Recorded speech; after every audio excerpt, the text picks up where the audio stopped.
A great way to improve the performance and appearance of your Tesla Model Y is by installing wheel spacers.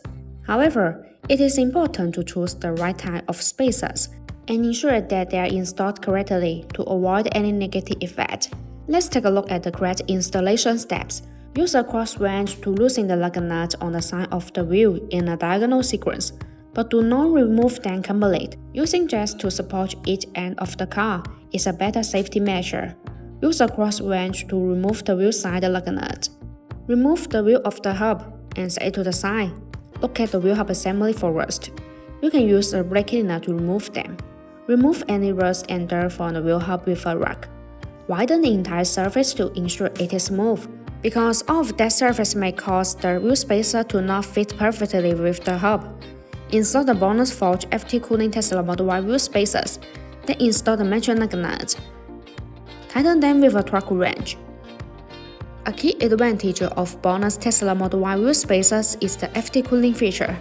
These wheel spacers are designed with petal-shaped grooves. The grooves allow the external cold air to flow continuously inside the spacer when it rotates. The air takes away the heat, after dissipating heat for the braking system. All BONOSS Tesla Model Y wheel spacers are forged.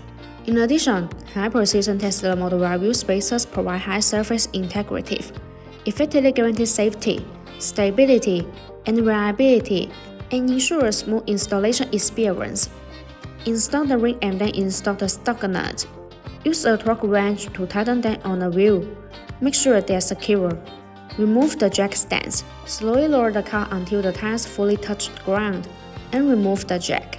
Use a torque wrench to tighten the lug nut to the specific torque. The same operation is done for the remaining wheels.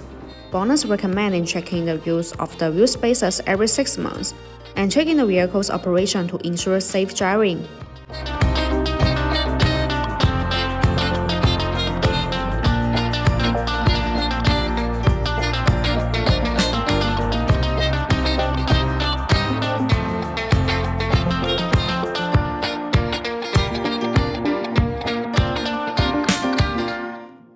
No AI was used in the creation of this video. All editing was done manually. See you in the next video.